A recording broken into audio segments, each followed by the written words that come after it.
BPN DIY Jawa Tengah dan Jawa Timur beserta jajaran yang telah memenuhi undangan kami dan hadir secara luring, serta seluruh Kakanwil BPN lainnya beserta jajaran yang juga telah hadir secara daring memenuhi undangan kami dalam acara ini.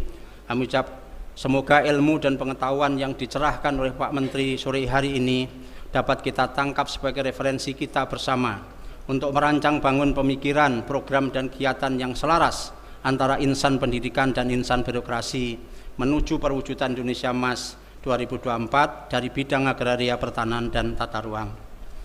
Kepada teman-teman dosen dan adik-adik taruna STPN yang saya cintai dan saya banggakan, bahwa pertemuan ini adalah ajang belajar yang sangat berharga karena kita mendapatkan ilmu tentang buah pemikiran seorang pemimpin tertinggi kita, tentang tugas dan peran kita sebagai insan-insan di bawah Kementerian ATR BPN dalam rangka merajut pikir, merajut sikap dan merajut karya untuk bersama-sama mewujudkan Indonesia Emas 2045. Kepada hadirin lainnya yang belum saya sebut, saya haturkan terima kasih atas semuanya.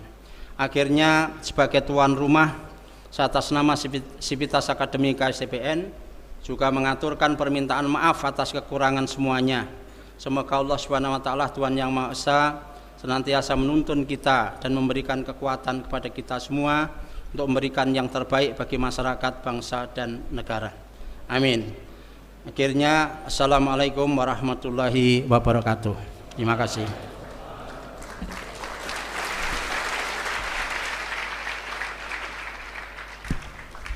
Berkenan kepada Ketua Sekolah Tinggi Pertanahan Nasional untuk kembali ke tempat.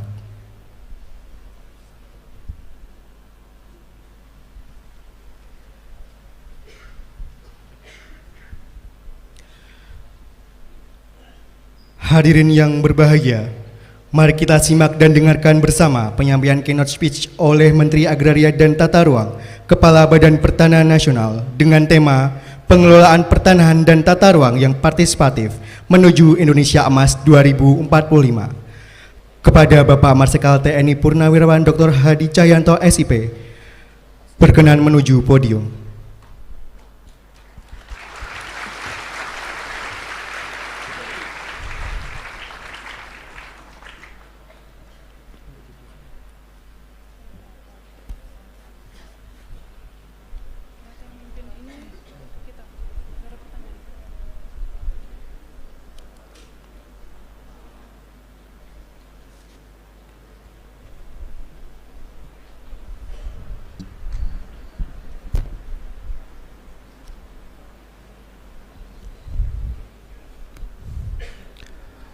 Bismillahirrahmanirrahim.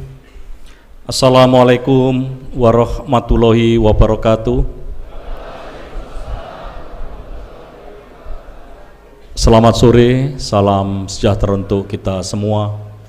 Shalom, Om Swastiastu, Namo Buddhaya, salam kebajikan, rahayu.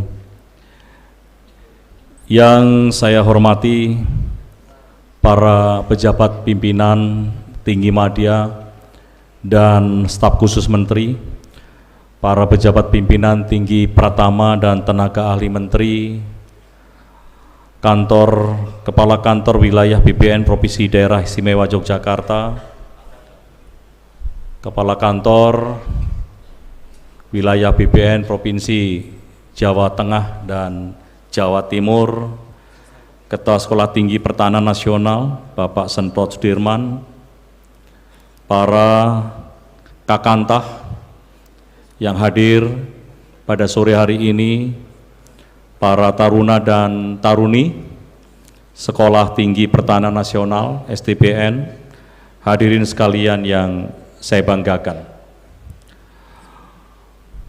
Saya ingin mengingatkan sekali lagi bahwa pada tahun 2017, 6 tahun yang lalu, PricewaterhouseCoopers PwC memprediksi Indonesia akan menjadi negara dengan perekonomian terbesar nomor 5 di dunia pada tahun 2030. PricewaterhouseCoopers ini sudah terkenal dalam setiap analisa dan prediksinya itu berdasarkan data-data.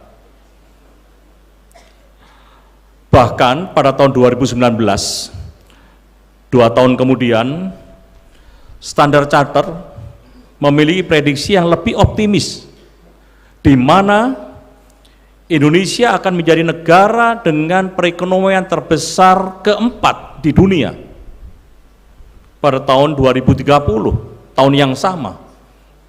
PricewaterhouseCoopers 2030, Standard Chartered juga memprediksi juga tahun 2030. Dan 2 lembaga tersebut juga telah memprediksi per kapita Indonesia akan mengalami kenaikan hampir 6 kali lipat. 6 kali lipat. Dari saat ini sebesar 56 juta rupiah menjadi 320 juta rupiah per tahunnya.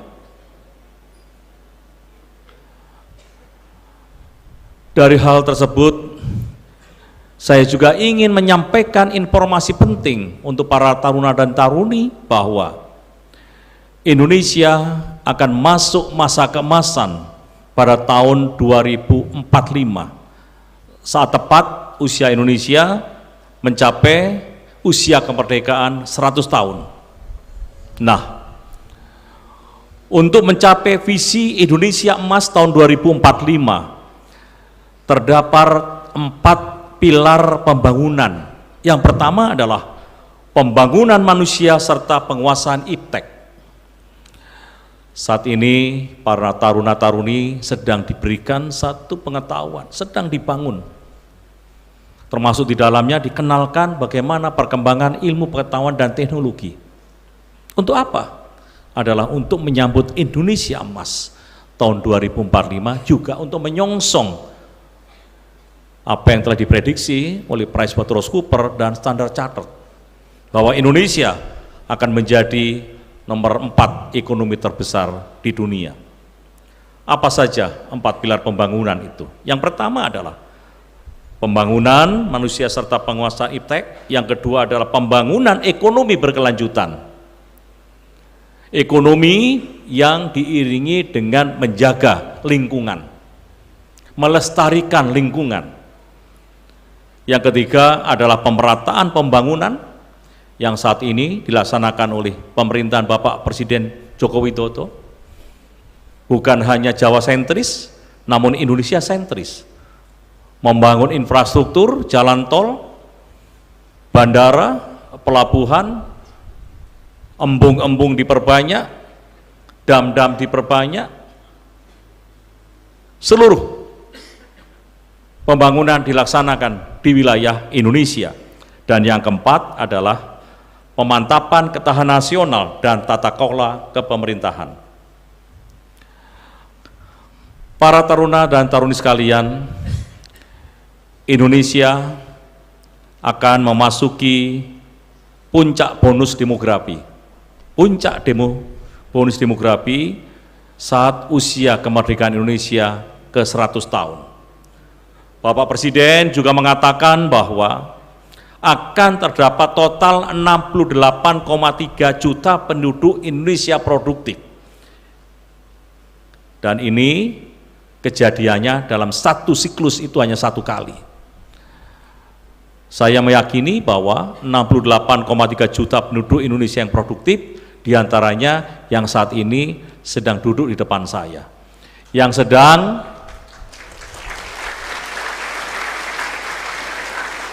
mengikuti pendidikan di STBN. Hanya 1 kali. Harus benar-benar kita manfaatkan. Kalau kita meleset dengan apa yang kita siapkan ini, maka kita akan tertinggal.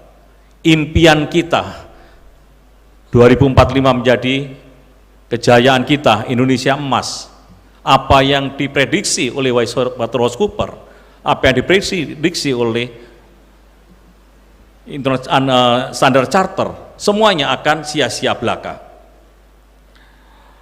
Oleh karena itu, peluang emas ini benar-benar harus dipersiapkan dan dimanfaatkan. Jangan sampai peluang ini menjadi satu bencana. Kita mengharapkan 68,3 juta ini semuanya usia produktif dan bisa menghasilkan satu karya, ternyata kempos. Karena apa? Hanya banyaknya saja, betul, namun tidak produktif. Terus bagaimana? Ya, tergantung bagaimana cara kita menghadapi dan mengelolanya. Oleh sebab itu, untuk mewujudkan Indonesia Emas tahun 2045, Bapak Presiden mengatakan bahwa terdapat 3 hal yang harus menjadi acuan. Apa saja itu? Yang pertama adalah stabilitas bangsa harus terjaga. Karena tidak ada satu negara pun yang dapat mencapai kemakmuran di saat kondisi negaranya tidak stabil. Kalau terus rusuh, kemudian terus demo, ada gejolak di mana-mana, maka apa yang kita harapkan bahwa kita bisa membangun menuju Indonesia Emas tentunya akan terhambat. Yang kedua adalah keberlanjutan dan kesinambungan dalam kepemimpinan. Dulu ada namanya garis-garis besar haluan negara, semuanya mengikuti itu. Dan saat ini pun ada RJP MN. Apa yang dikerjakan oleh pemimpin sebelumnya akan dilanjutkan oleh pemimpin sekarang. Saya ingin meminjam apa yang disampaikan oleh Bapak Presiden.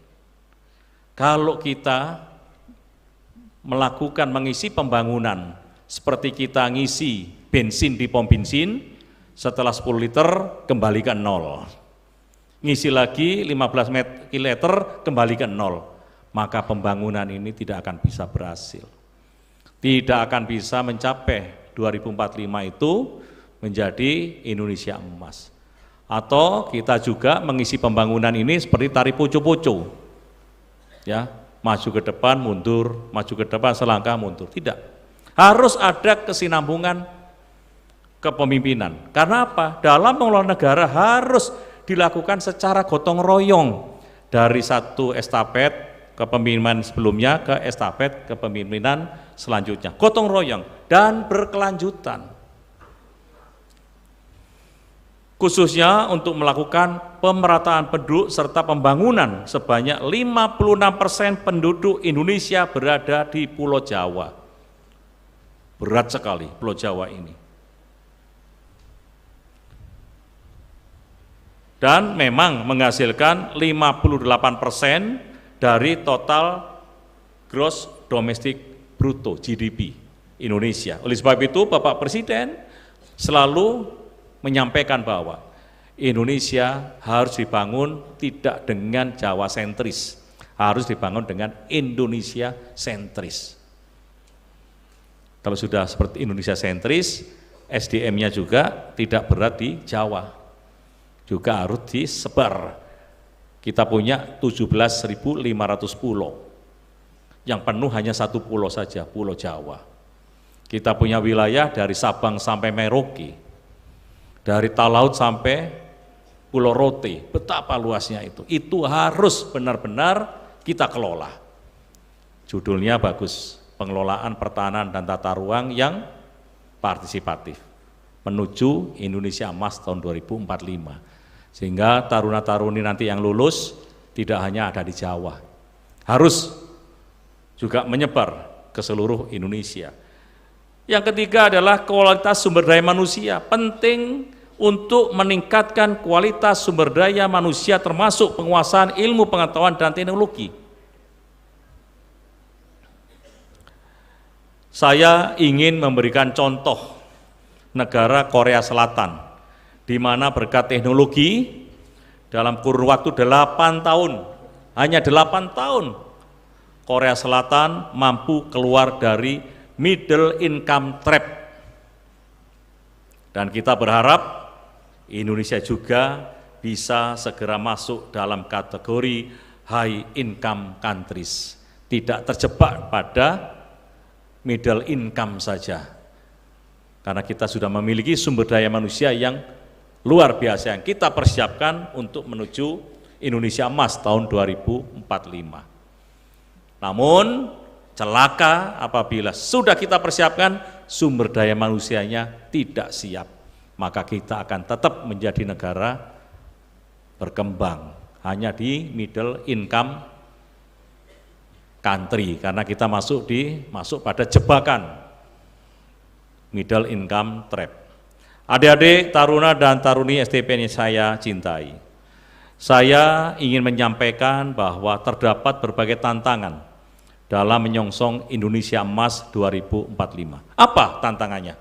Yang pertama, masih adanya ketimpangan dan belum adanya pemerataan pembangunan saat ini sedang dilaksanakan oleh Bapak Presiden Jokowi. Seluruh wilayah Indonesia, mulai dari pinggiran, semuanya dilakukan pembangunan. Semuanya apa? Untuk mempersiapkan Indonesia Emas tahun 2045. Jalan tol mulai dari Bakauheni sampai dengan Palembang sudah tembus. Jawa tembus.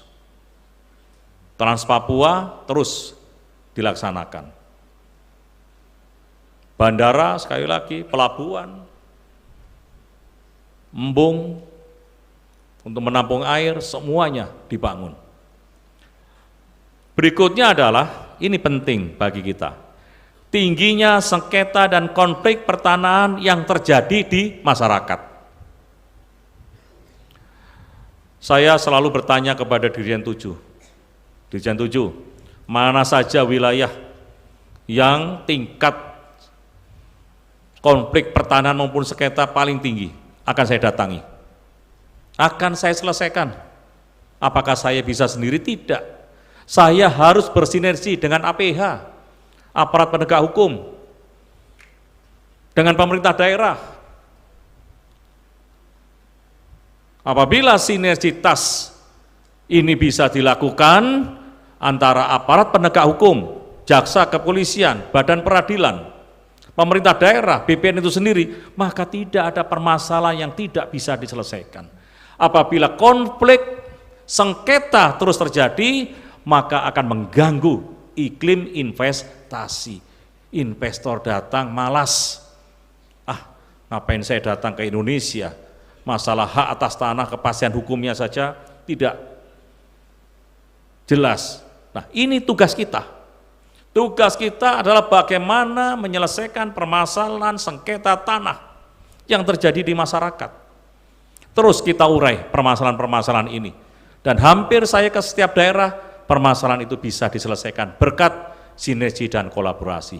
Apalagi nanti para taruna dan taruni ini selesai, sudah tahu permasalahan yang harus dihadapi dan membantu untuk menyelesaikan. Berikutnya adalah ancaman tantangan terjadinya krisis pangan global dan lain sebagainya.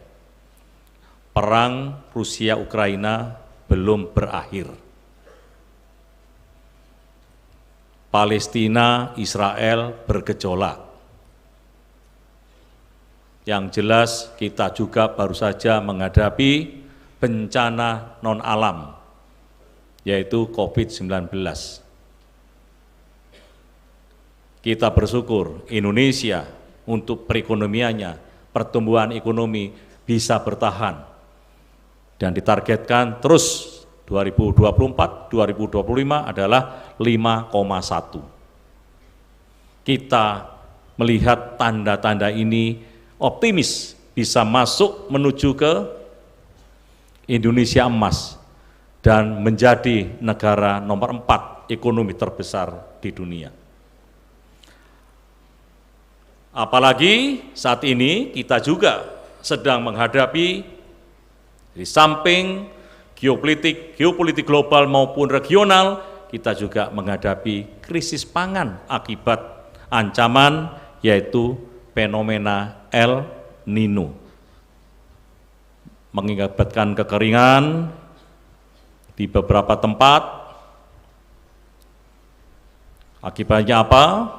peningkatan harga pangan, menurunnya perdagangan komoditas biji-bijian di dunia, dan terjadi inflasi yang tinggi di beberapa negara. Alhamdulillah Indonesia stabil. Ini karunia dari Tuhan yang Maha Kuasa.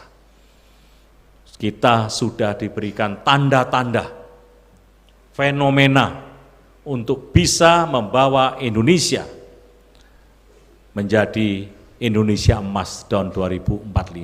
Oleh sebab itu, kita harus menyiapkan diri, mengisi ilmu untuk bisa berkiprah, mengawai Indonesia menuju Indonesia emas dan mencapai Indonesia emas tahun 2045.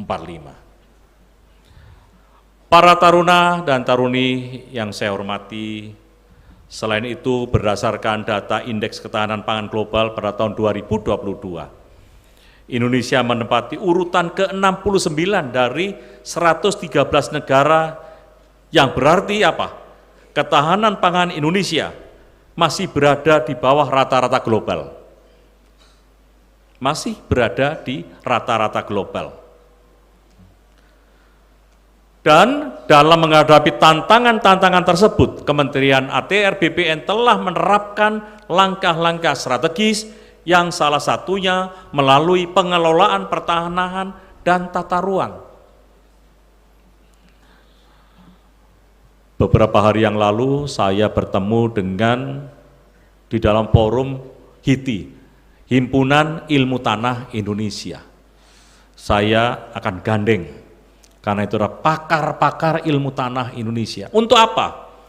Untuk memberikan masukan dan juga mengkonsep tata ruang dalam rangka kita bisa melakukan ketahanan pangan, kedaulatan pangan ada di tangan kita. Pak Gabriel, tata ruang sudah saya sampaikan, Pak. Nanti apabila kita ingin melakukan revisi tata ruang khusus wilayah-wilayah food estate, kita harus segera mencari tanah-tanah mana yang baik untuk komoditas-komoditas yang kita perlukan. Sehingga tata ruangnya kita jaga dan tidak dilakukan alih fungsi dengan menggait Himpunan Ilmu Tanah Indonesia. Karena tanah kita di Indonesia ini, hara tanahnya itu berbeda-beda. Ada yang baik untuk padi, ada yang baik untuk singkong, ada yang baik untuk kelapa sawit dan sebagainya. Nah, kita akan berkoordinasi dengan Himpunan Ilmu Tanah Indonesia dalam rangka pengelolaan pertanahan dan tata ruang. Kita mengetahui PTSL, pendaftaran tanah sistematis lengkap, adalah merupakan program yang revolusioner dan mampu mengakselerasi pendaftaran tanah di seluruh Indonesia. Ini juga menyangkut hajat hidup orang banyak. Tahun 2017, jumlah bidang tanah yang sudah bersertifikat baru kurang lebih 46 juta bidang dari target 126 juta bidang tanah. Sedangkan rata-rata ATR BPN bisa memproduksi sertifikat hanya 500.000 sertifikat per tahun pada waktu itu, 2017. Dan saat ini kita sudah melakukan percepatan, akselerasi dari kekurangan 80 juta itu. Karena kalau tidak kita lakukan percepatan, maka untuk menyelesaikan 80 juta sertifikat tanah yang rata-rata per tahunnya adalah 500.000 sertifikat, kita memerlukan waktu 160 tahun. Kalau 160 tahun kira-kira Pak Wito ini, ya, kepala BPN DIY, punya tanah disertifikatkan 60 tahun kemudian selesai, nggak usah 80, 60 tahun kemudian selesai, Pak Wito melihat sertifikatnya harus ditaruh di atas pusaranya. Sudah, wabila taufiq wal hidayah. Pemerintah mempercepat dan saat ini sudah didaftar, ya, masuk di pendaftaran tanah sudah kita daftarkan semua, kurang lebih sebanyak 109,6 juta. 109,6 juta bidang. Dan kami harapkan tahun 2024 ini sudah selesai paling tidak 120 juta, tinggal 6 juta lagi. Diselesaikan tahun 2025 selesai. Sehingga seluruh Indonesia semuanya terdaftar paling tidak di akhir 2025. Dan seluruh kota di Indonesia diharapkan 2025 sudah menjadi kota kabupaten lengkap dan bahkan sudah menjadi Indonesia lengkap. Seluruh tanah di wilayah Indonesia sudah terdaftar. Salah satu untuk bisa mendukung menuju Indonesia Emas tahun 2045 diantaranya adalah pendaftaran tanah. Seluruh tanah di Indonesia terdaftar. Untuk apa? Untuk memberikan kepastian hukum. Kepastian hukum untuk siapa? Untuk masyarakat, untuk perusahaan, dan untuk investor. Karena kita tidak mungkin bisa mengembangkan Indonesia tanpa adanya investasi. Supaya investor datang semua, beli karpet merah, kita harus memberikan kemudahan regulasi. Apa regulasinya? Kepastian hukum hak atas tanah. Sehingga para investor tenang, tidak akan ada lagi mafia tanah atau kelompok-kelompok, oknum-oknum yang mengganggu jalannya investasi yang ada di Indonesia. Para taruna dan taruni perlu ketahui bahwa hasil dari program PTSL, pendaftaran tanah sistematis lengkap, mulai tahun 2017 sampai 2023, negara telah mendapatkan nilai pertambahan ekonomi value added. Berapa jumlahnya? Lebih kurang 5.988 triliun rupiah. Gede ini angka yang besar. 5.988, hampir 2 kali APBN. Besar sekali. Dan dari 5.988 triliun, 96%-nya beredar di masyarakat. Melalui apa? Melalui hak tanggungan. Kita memberikan sertifikat oleh masyarakat dibuat berupaya untuk meningkatkan ekonomi dengan diagunkan. Tentunya adalah untuk kegiatan-kegiatan yang produktif, bukan konsumtif. Ada 5.988, 96%-nya beredar di masyarakat. Oleh karena itu, saya juga selalu meminta kepada para Kakanwil di seluruh Indonesia untuk dapat menyalurkan dan memberdayakan alumni-alumni STPN pada kantor-kantor pertanahan, terutama yang sekarang masih memiliki target PTSL yang cukup besar. Saya sering melihat ada taruna-taruni sedang melakukan Merdeka Belajar. Ini bagus sekali, bagus sekali. Sekalian kita bisa mengaplikasikan ilmunya, sehingga nanti kalau sudah lulus kita mudah untuk menyesuaikan. Para taruna-taruni sebagai implementasi dari konsep digital melayani. Pasti tahu semua, DILAN. Dan dalam rangka mewujudkan proses pendaftaran tanah yang lebih efektif dan efisien. Beberapa hari yang lalu, tepatnya 4 Desember, Kementerian ATR BPN meluncurkan sertifikat tanah elektronik oleh Bapak Presiden. Apa manfaat sertifikat tanah elektronik? Yang pertama, melindungi keamanan sertifikat dari terjadinya resiko bencana alam, seperti banjir dan gempa bumi.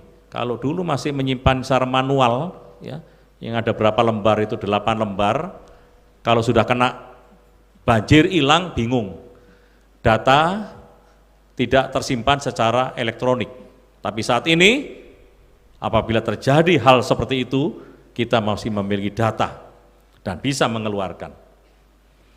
Walaupun program sertifikat tanah secara elektronik ini kita sudah launching dan sudah ada data tersimpan, namun masyarakat juga masih kita berikan bukti security paper bahwa ini tanah bapak-bapak ibu sekalian, kalau ingin melihat bisa sentuh tanahku, di mana letak, batas, luas, tetangga kiri kanan siapa kelihatan. Berikutnya adalah meminimalisir terjadinya kesalahan dalam pembuatan sertifikat. Yang ketiga adalah mengurangi interaksi dengan masyarakat dalam pelayanan pertanahan, sehingga kantor pertanahan nanti sepi. Itu yang bagus, tapi tetap pegawainya tetap bekerja. Bukan berarti kantor pertanahan sepi, pegawainya tidur semua, bukan. Di dalam kantor bekerja semua. Input data, kemudian melayani secara elektronik, karena nanti untuk kegiatan hak tanggungan, roya itu melalui digital, sehingga sepi tapi kerja di dalam. Kalau dulu sepi tapi uangnya banyak karena ada tuyul. Kalau sekarang enggak, sekarang tuyulnya itu ya digital itu, tapi halal ya. Dan yang paling penting adalah membatasi ruang gerak para mafia tanah. Kemarin saya ditanya wartawan, Pak, apakah ini enggak mudah untuk diretas? Ya memang semuanya itu kemungkinan ada, tapi untuk sistem yang kami bangun, blok data, menuju ke blockchain, itu untuk meretas itu harus melewati beberapa barrier, beberapa pagar. Namun kami juga tidak akan jumawa, tetap terus mengawasi data kekayaan negara ini harus kita jaga. Tidak berarti nggak mungkin bisa diretas, kemudian jumawa tidak bekerja. Jadi penjaganya sekarang, penjaga gawang itu namanya Pak Ketut. Di kantor 26 jam. 26 jam di kantor, tapi 2 hari ya. 13 jam hari Senin, 13 jam hari Minggu. Pak Ketut, memang kita ambil yang namanya Ketut, semuanya kita ini. Kita sementara tidak ngambil yang namanya Suwito. Biar jadi kepala BPN saja. Aman. Saya sampaikan aman, sekali lagi aman. Kemudian perlakuannya sama. Dengan yang manual tadi, dengan yang elektronik sama. Tidak ada masalah, hanya ada kelebihan satu. Apa? Kelebihannya tidak mudah dipalsukan.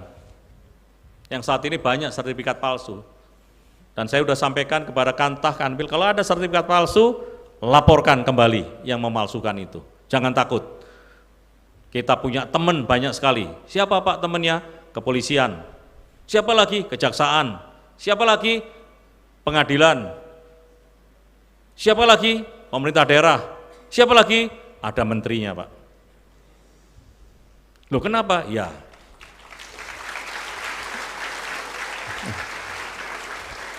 Kalau menterinya tidak berani untuk melakukan tindakan menegakkan hukum, ya Kanwil, Kantahnya juga nggak berani, nggak mungkin ngambil inisiatif sendiri.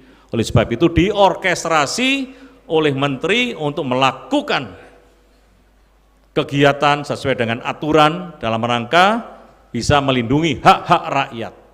Kita akan selalu membuat rakyat tersenyum dengan kehadiran para Kakantah, Kakanwil di seluruh Indonesia.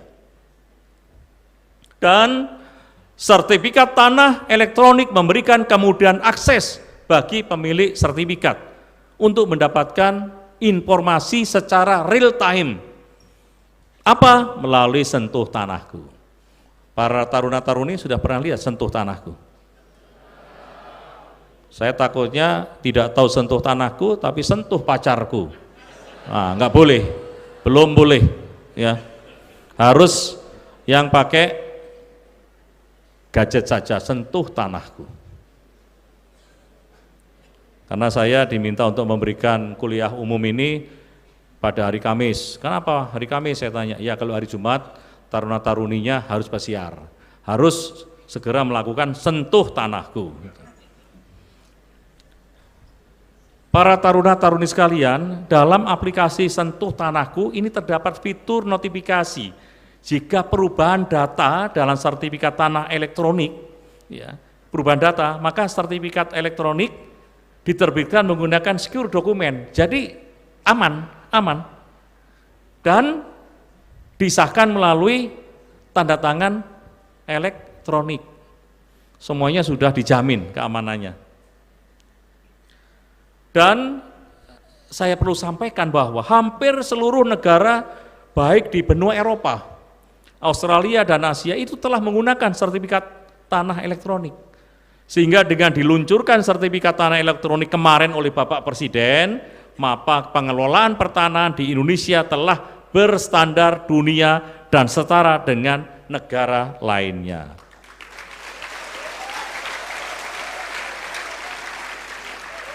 Tepuk tangan berarti siap untuk terjun mengamankan, mengembangkan sertifikat tanah elektronik. Karena apa? Karena sudah setara dengan negara-negara maju. Jadi saat ini Menteri ATR BPN-nya Australia kalau bicara bangga dengan siswanya. ATR BPN Indonesia juga bangga dengan siswanya yang ada di depan. Apa?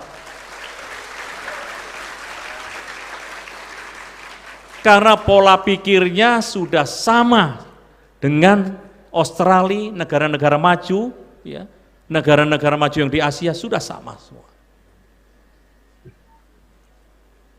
Jadi kita sudah tidak minder untuk mengelola tanah ini dan memberikan keyakinan kepada para investor. Hai investor di seluruh dunia, datang.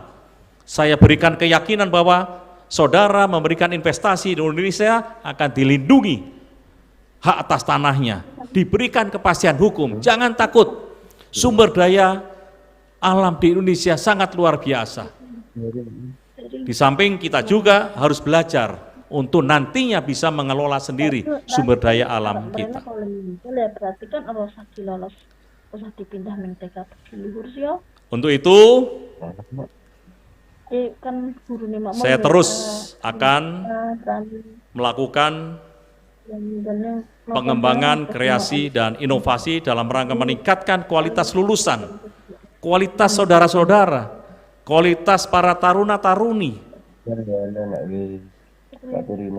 sekaligus menghasilkan multiplier effect bagi kantor-kantor pertanahan dalam rangka mengakselerasi penyelesaian target PTS, PTSL melalui kegiatan apa saja. Seperti yang sampaikan ketua sekolah tadi, pengusulan pembentukan 5 prodi baru. Apa saja? Terdiri dari 4 prodi D4 sarjana terapan dan 1 prodi S2 terapan. Berikutnya adalah pengusulan perubahan bentuk pendidikan dari sekolah tinggi menjadi politeknik. Langsung dicatat para pejabat tinggi Madya Pratama, terus kita ikuti perkembangannya sudah sampai di mana. Kemudian praktek kerja lapang PKL desa lengkap. Karena kabupaten lengkap, kota lengkap tidak akan pernah berhasil kalau tidak diawali dari desa lengkap. Apalagi nanti setelah lulus di sini ada yang mau bekerja di desa-desa untuk membantu realisasinya desa lengkap. Setelah itu baru ngeplay lagi dinas di kabupaten atau kota untuk menyelesaikan masalah pertanahan. Kemudian kuliah kerja nyata pertanahan dan praktek tata laksana pertanahan KKNP PTLP selama 1 semester di kantor pertanahan dan lain-lain. Yang ini sudah dilaksanakan belum Pak Ketua? Sudah ya? Sudah, bagus. Dan kegiatan Merdeka Belajar Kampus Merdeka MBKM ini juga sudah dilaksanakan. Sebetulnya kita juga khususnya Kementerian ATR BPN sudah banyak memiliki sumber daya manusia yang siap untuk diterjunkan. Saya kemarin ketemu para bupati DUB daerah otonomi baru di Papua juga minta sebanyak-banyaknya. Saya lihat yang siap untuk diterjunkan di UB banyak sekali, terutama yang depan ini.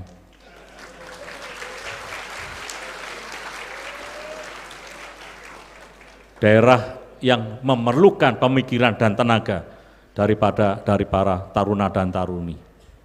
Dan berikutnya adalah ini sangat penting, peningkatan kualitas dosen dan instruktur melalui pendidikan formal dan non-formal. Sebetulnya saya juga ingin ngajar di STPN, tapi oleh ketua sekolah tidak boleh. Bapak jadi menteri saja. Oh ya sudah. Senang saya, mulai dari dulu saya sebagai tenaga pengajar saya. Ngajar apa saja, tapi bidangnya adalah bidang tertentu.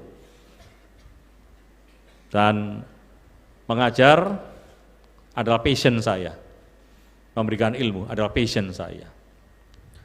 Adik-adik taruna-taruni yang saya banggakan, dalam mendukung kebijakan ketahanan pangan nasional, Kementerian ATR BPN menerapkan kebijakan penyelenggaraan penataan ruang dan pengelolaan pertanahan yang memperhatikan isu-isu perubahan iklim, keterkaitan pembangunan desa kota, peningkatan daya saing wilayah, daya dukung daya tampung wilayah, kesejahteraan petani, dan isu-isu relevan lainnya. Apa yang saya bicarakan kemarin dengan Himpunan Ilmu Tanah Indonesia, bagaimana kita bisa membuat padi itu berdaulat, membuat jagung itu berdaulat, membuat singkong itu berdaulat. Jagung masih kita perlukan, kita masih impor. Apakah lahannya tidak ada? Ada. Cuma bagaimana kita bisa mengelolanya? Kita mengelola pertanahan, mengelola tata ruang. Ada, semuanya ada. Termasuk Kementerian ATR BPN juga terus menggulirkan program reforma agraria untuk mengurangi ketimpangan penguasaan, pemilikan, penggunaan, dan pemanfaatan tanah dalam rangka peningkatan ketahanan dan kedaulatan pangan. Pemerintah Jokowi memiliki program strategi nasional reforma agraria sebanyak 9 juta hektar tanah. 4,5 juta adalah program legalisasi aset.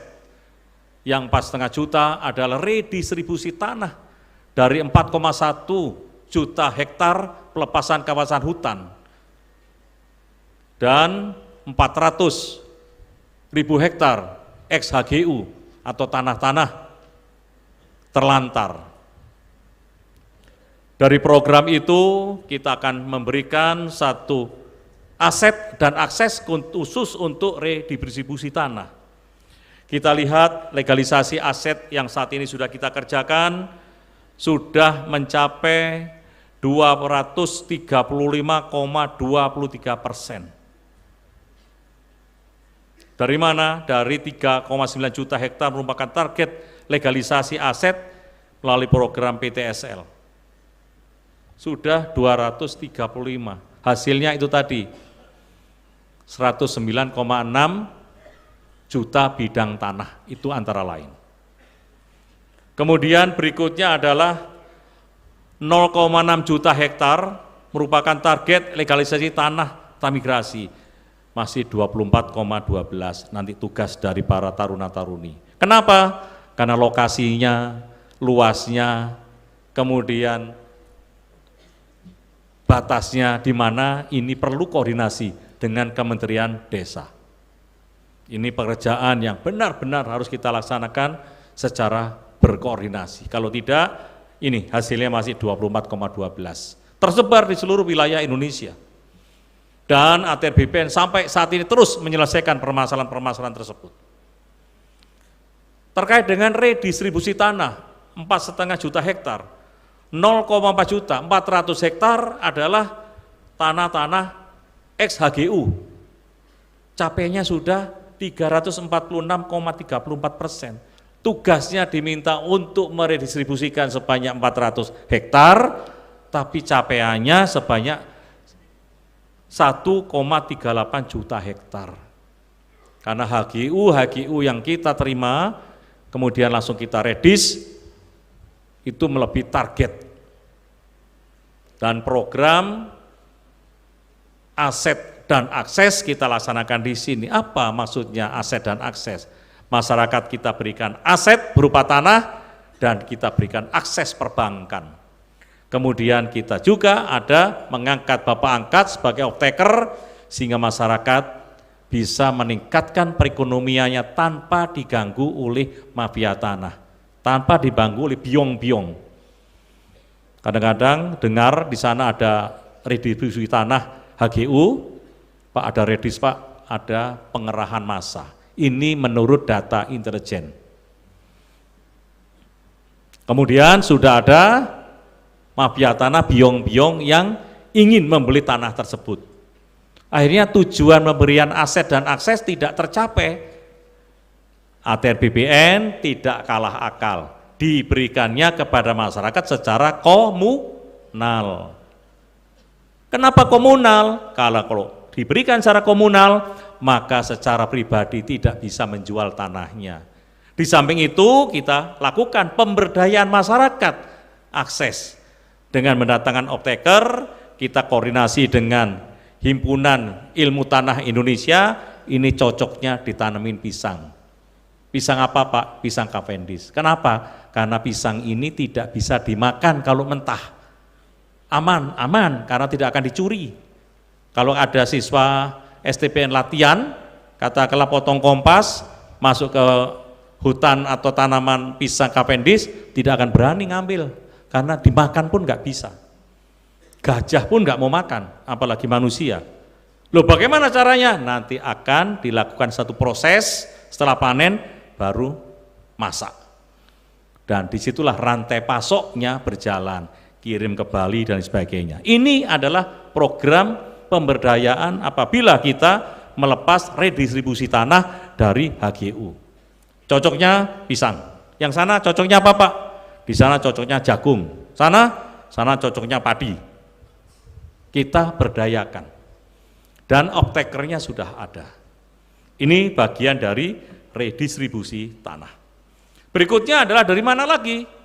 Berikutnya adalah 4,1 juta itu dari pelepasan kawasan hutan. Para taruna dan taruni perlu diketahui bahwa berapa jumlah desa yang ada di Indonesia? Kurang lebih 64.000, betul? Betulnya ragu-ragu karena belum baca. Nanti dibaca. Kurang lebih 64.000, mungkin ada lebihnya.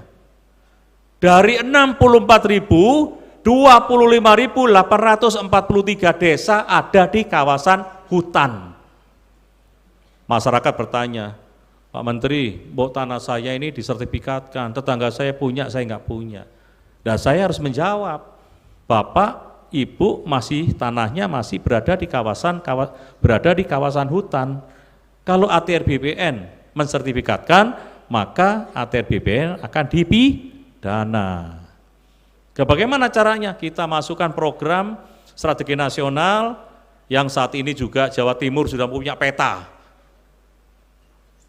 Punya peta, masuk ini desa, masuk hutan mana, jalannya mana.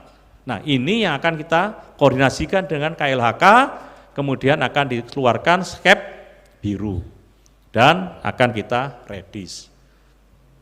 Ini adalah satu upaya pemerintah ATR BPN untuk bisa mensejahterakan masyarakatnya. Jawa Tengah juga begitu, punya peta. Kemarin kita sudah melepaskan beberapa tempat yang puluhan tahun tidak selesai-selesai. Ada satu dirjen datang ke sana saja, nggak bisa pulang karena dilempari batu. Resistensi masyarakat seperti itu. Apakah masyarakat Indonesia seperti itu? Tidak. Kuncinya apa Pak? Kuncinya komunikasi. Kalau masyarakat tahu, pasti akan membuka pintu. Kenapa masyarakat seperti itu Pak? Karena selama ini dimainkan oleh mafia tanah. Itulah ancaman yang serius mafia tanah. Masyarakat terus diberikan indoktrinisasi, susah kamu nanti, kamu tergantung saya yang bisa nembus, saya punya orang dalam di ATR BPN, saya punya kenalan baik, nanti saya akan uruskan, seperti itu. Nah, akibatnya apa yang terjadi dari pelepasan kawasan hutan? Baru 8,79% kawasan hutan yang ada masyarakatnya baru bisa dilepas. Namun ATR BPN terus berkomunikasi dengan KLHK untuk bisa merealisasikan program strategi nasional yang 4,1 juta hektar. Insya Allah bisa. Ini akan bisa terus berlangsung. Kuncinya adalah komunikasi. Adik-adik taruna-taruni yang saya banggakan, selain pengelolaan pertanahan sesuai dengan tema tadi, kita masuk pada pengelolaan tata ruang. Berapa sih target RDTR itu? Rencana detail tata ruang 2000 Pak Menteri, iya. Kok bisa? Iya. Ya kita perkirakan satu kabupaten kota itu memiliki 3 RDTR dulu, yang paling penting-penting. Sehingga 514 kabupaten kota kalau kita kalian 3 sampai 4 maka 2000 RDTR. Terus sudah jadi berapa Pak Menteri? Sudah jadi 388. 388 sudah sah, sudah ada perda dan perkadanya. Kemudian bagaimana tata ruang ini apabila investor datang ingin meminta izin lokasi, gampang. Langsung datang kepada kantor BKPM atau pemerintah daerah, pencet OSS, online single submission.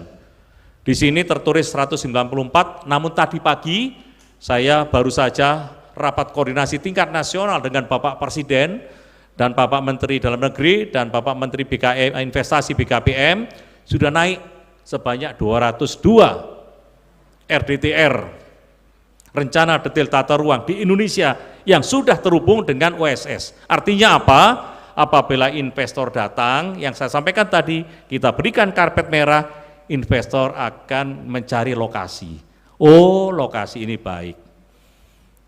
Ini baik, ini kalau untuk perusahaan atau perusahaan kuaci, ya, karena dekat lahan untuk kuaci dan sebagainya. Masyarakatnya juga produktif.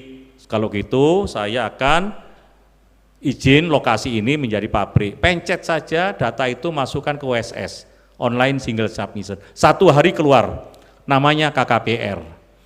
Kesesuaian kegiatan pemanfaatan ruang, keluar, des.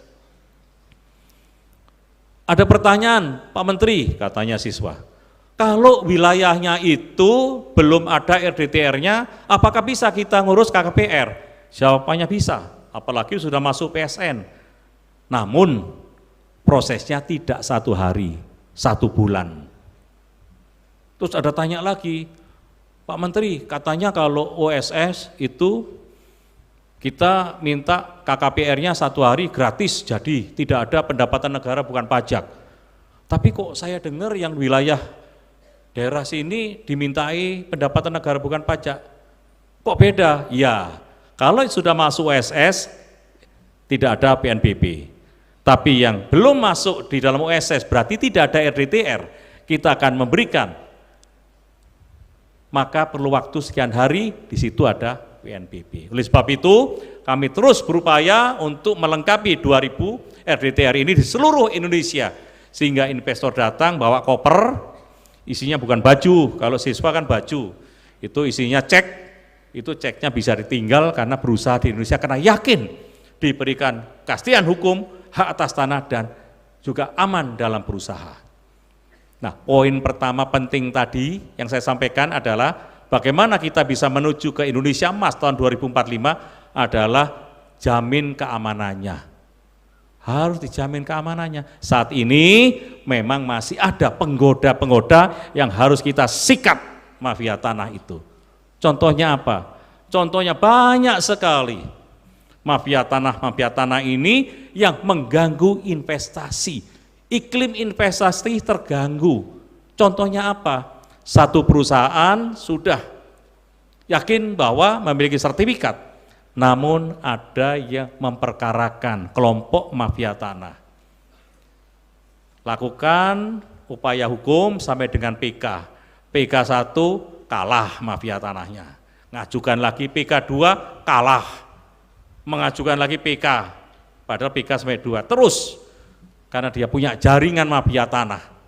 Tujuannya apa? Tujuannya adalah mengganggu investasi supaya investor ini angkat tangan dan sudah kalau gitu kita damai saja. Kamu minta uang berapa? Karena saya kalau diginikan terus, maka saya bayar bank juga akan terus, perusahaan saya nggak jalan-jalan. Ini salah satu bentuk yang dipersyaratkan bahwa negara kita harus aman dulu. Siapa saja mafia tanah itu? Mafia tanah tidak mungkin jalan sendiri, pasti terstruktur dan masif. Sudah holistik, terstruktur, masif. Dan saat ini kita sikat satu-satu. Sudah mulai tiarap semua. Nah, untuk itu saya berpesan, taruna-taruni nantinya kalau sudah pensiun, kok pensiun dulu? Lulus. Jadi mengimplementasikan saya pensiunnya. Kalau sudah lulus, masuk di dalam satu instansi atau biro, ingat, apa yang dilakukan oleh mafia tanah, apalagi dari gosok-gosok, jangan sampai kita masuk ke sana. Kita kadang-kadang larut dengan satu kesalahan, karena tidak ada kesalahan yang tidak enak. Ingat apa yang dikatakan Omai Rama, semua adalah gangguan setan. Tidak boleh masuk ke ranah setan. Apa lagunya? Kenapa yang enak-enak itu kok dilarang?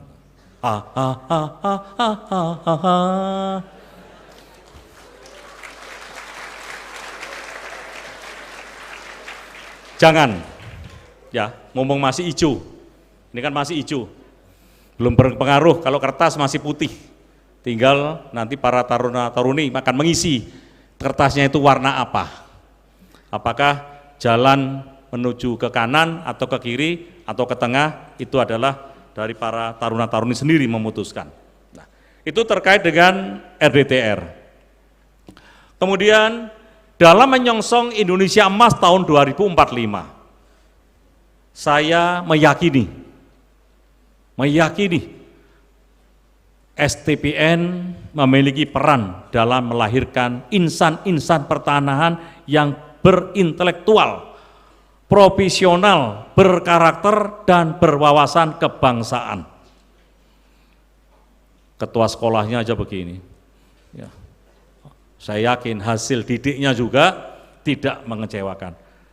Pasti menjadi insan-insan yang berintelektual, profesional, berkarakter, dan berwawasan kebangsaan.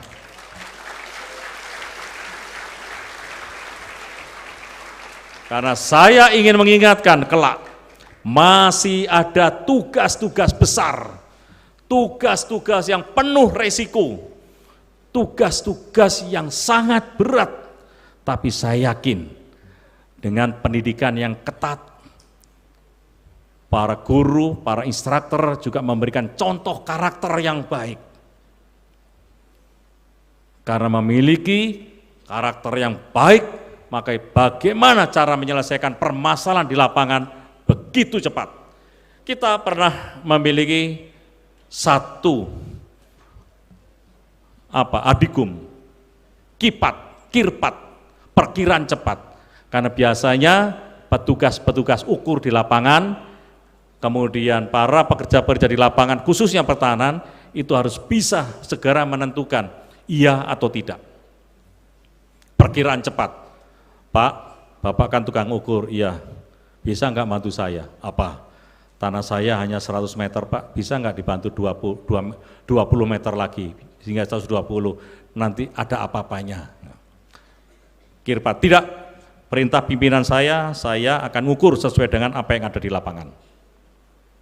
Dan apabila saya melihat ada yang seperti itu, maka saya akan melindungi mati-matian. Karena sudah bekerja sesuai SOP.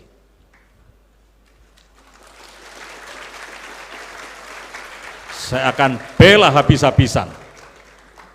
Tapi kalau, oh ya, kapan bisa diberikan? Sekarang, oh ya ini, sudah.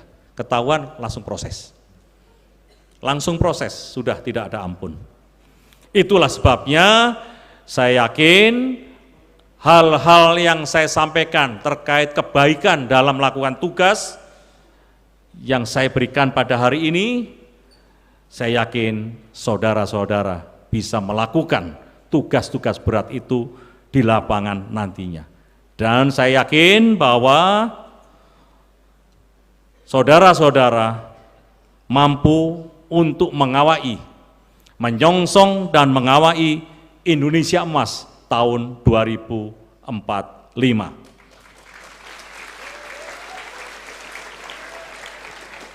Harus memiliki satu semangat patriotik, semangat kebangsaan untuk membela tanah air. Apa yang dikatakan oleh kearifan lokal masyarakat Yogyakarta.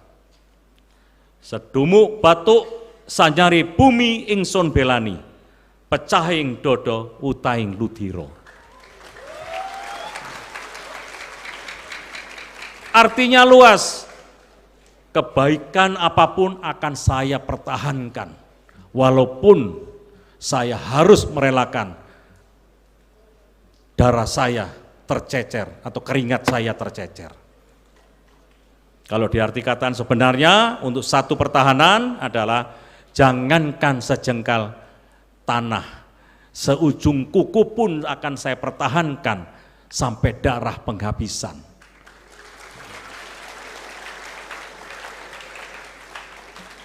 Akhir kata, saya ingin berpesan kepada para taruna dan taruni STPN.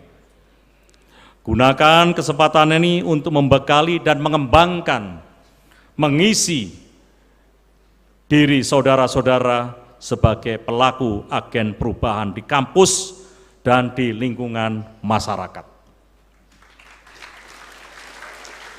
Bersedia? Yang sana saya belum dengar. Bersedia? Terima kasih. Mari kita songsong generasi emas dengan sepenuh hati. Dengan cara apa? Dengan cara menuntut ilmu di STPN ini dengan baik.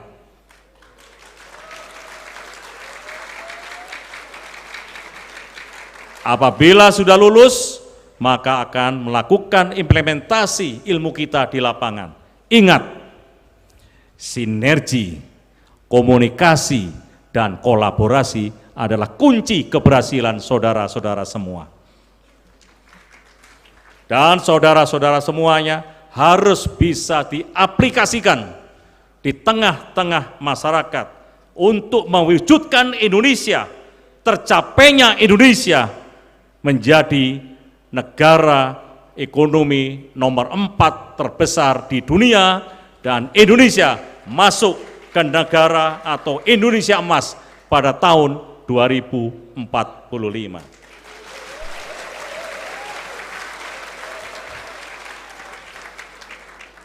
Saudara-saudara siap? Ujung kiri saya siap? Terima kasih.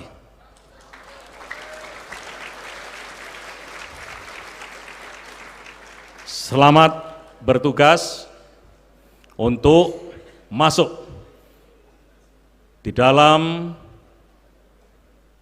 tenaga-tenaga di tahun 2045 Indonesia Emas. Buah gedondong, buah nanas. Enak rasanya disantap di Pantai Samas. Mari kita songsong generasi berkualitas untuk mewujudkan cita-cita Indonesia Emas.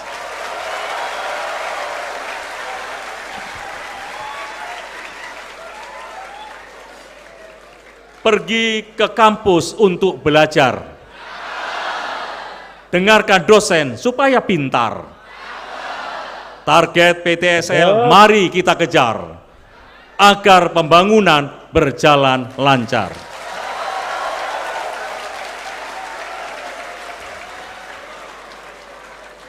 Membeli berlian untuk kekasih. Sekian dan terima kasih. Wabillahi taufiq wal hidayah. Wassalamualaikum warahmatullahi wabarakatuh. Terima kasih Bapak. Berkenan kepada Menteri Agraria dan Tata Ruang, Kepala Badan Pertanahan Nasional untuk kembali ke tempat.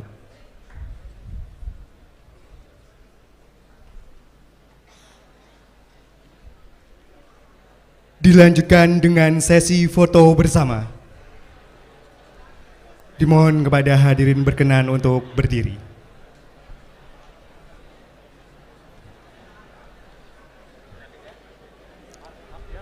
Kepada seluruh peserta kuliah umum berkenan untuk berdiri.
Hadirin yang kami hormati, sampailah kita di penghujung acara pada hari ini.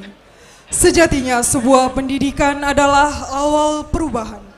Tanpa pendidikan tidak akan mungkin ada peradaban.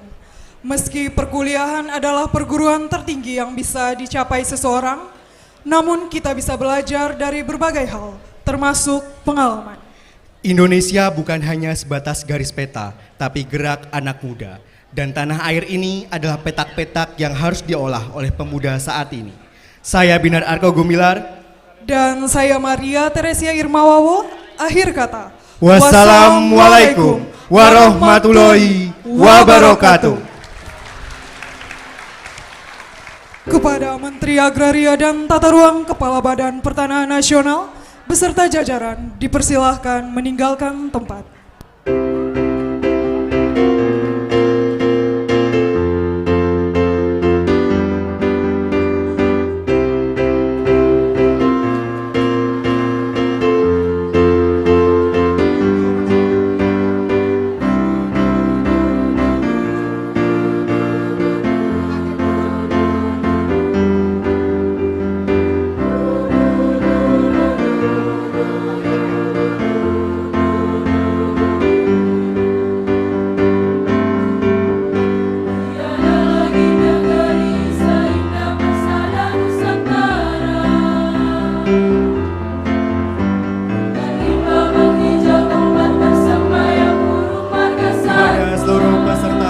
Umum diperkenankan untuk meninggalkan tempat.